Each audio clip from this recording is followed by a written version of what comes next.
Hello, कसे आहात तुम्ही सगळे? छानच असणार. नवीन दिवस, नवीन सुरुवात.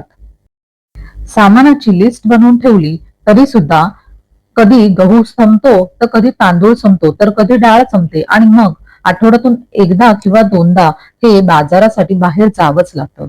तर भाज्या तर आपल्याला लागतातच. शिवाय त्याबरोबर आपल्या डाळी, गहू, तांदूळ, मोहरी, राई अशा एक ना अनेक वस्तू ज्या संपल्या की आपलं त्याच्याशिवाय काम अडतं आणि मग आपल्याला लगेच थेट बाजारात जावं लागतं. पण मी राहते बहारीनला आणि बहरीनमध्ये इथे ग्रोसरी हवी असेल तर मॉलमध्येच जावं लागतं. शिवाय फळं, भाज्या हे सुद्धा मॉलमध्ये आणि इतरही अशी काही ठिकाणं आहेत, तिथून आपण भाज्या विकत घेऊ शकतो.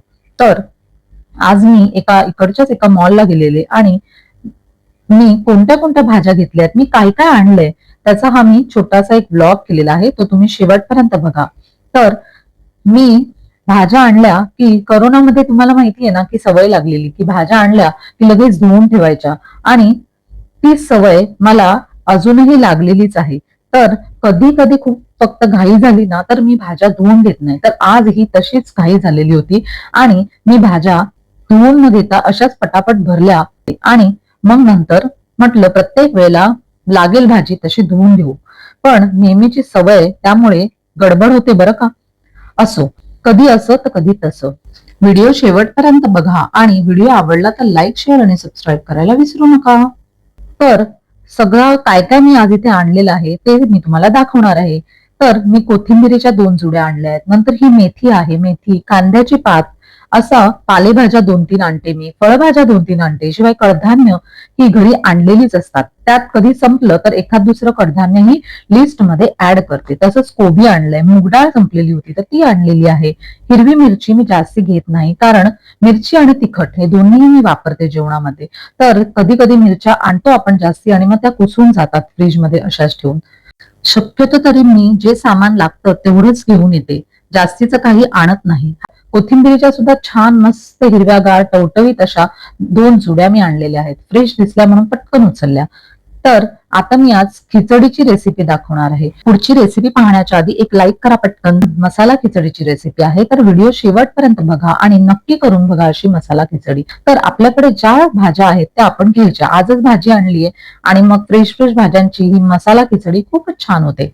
कांदा घ्यायचा बारीक कापून, नंतर हिरव्या मिरच्या घ्यायच्या. हिरव्या मिरच्या 2-3च घ्यायच्या आहेत. 2-3 लसूणच्या पाकळ्या घ्यायच्या आहेत. एक टोमॅटो, सिमला मिरची आणि इथे माझ्याकडे वाटाणे वगैरे ह्या भाज्या आणलेल्या नव्हत्या, त्याही तुम्ही खिचडीमध्ये घालू शकता. तर आपल्याकडे जे जे साहित्य आहे ते वापरून ही मस्तपैकी खिचडी आपण एन्जॉय करू शकतो. साधी खिचडीच आहे, पण असं नाक मुरडणं मला काही आवडत नाही बुवा. कारण अन्न हे पूर्ण ब्रह्म. असो, घरात कधी कधी जेवण आपण करतो ना ते उरतं, बरोबर ना, आणि रात्रीच्या वेळी जास्ती करून जेवण उरतं, मग ते दुसऱ्या दिवशी शिळं खावं लागतं.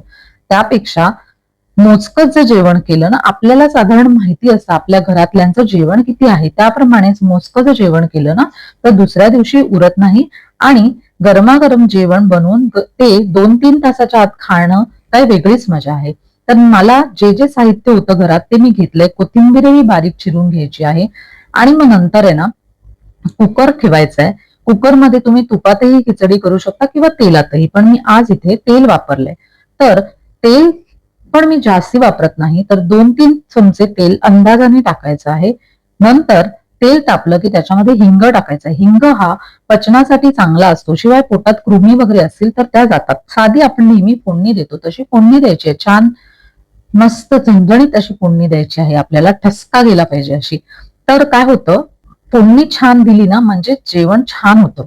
तर फोडणीमध्ये कांदाही टाकायचा, लसूण टाकायचे, मोहरी, जिरं, हिंग, हळद जे आपण नॉर्मल फोडणीमध्ये टाकतो ते सगळं टाकायचंय. नंतर कांदा थोडा परतला की त्याच्यात टोमॅटो टाकायचे आणि कोथिंबीर. कोथिंबीर ही फोडणीत मी टाकतेच, त्याच्यामुळे जेवणाची चव एक वेगळीच येते.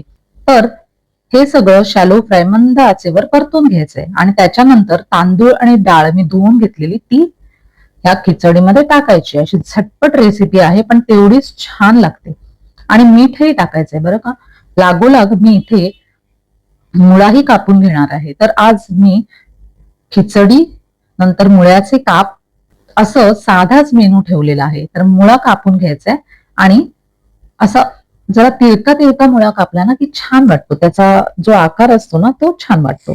अजून खिचडी बरोबर तोंडी लावण्यासाठी तुम्ही कच्चा कांदाही कापू शकता, शिवाय टोमॅटो कापू शकता. तर मी आज इथे सांडगा मिरची, थोडासा बटाट्याचा किस असा तळला आहे. ह्या धावपळीच्या जीवनात स्वतःकडे लक्ष द्यायला विसरू नका आणि स्वतःसाठी सुद्धा मी टाइम काढा. आपल्या स्वतःवर विश्वास असला की सगळ्या गोष्टी तशा सहज होतात. सेल्फ लव्ह सुद्धा खूप इम्पॉर्टंट आहे. असो, मुळा कापून घेतलेला आहे आणि त्याच्यामध्ये चाट मसाला, मिरपूड, मीठ आणि लिंबू पिळून घ्यायचंय. मस्त लागतो हा मुळा. आता खरं तर प्रश्न आहे, मी टाइम मध्ये काय करायचं ते तुम्हीच ठरवा, विचार करा आणि तुमच्या आवडीनिवडी जपा. गरमागरम खिचडी, त्याच्यावर वरून तूप टाकायचं. तर ही थोडी घट्ट झाली आहे तर मी त्याच्यात पाणी ओतणार आहे, कारण मला थोडी अशी एकदम घट्ट अशी खिचडी नको होती, म्हणून मग त्याच्यात पाणी ओतायचं आणि अशा प्रकारे फटाफट जेवण तयार आहे. चला भेटूया पुढच्या व्लॉग मध्ये. धन्यवाद.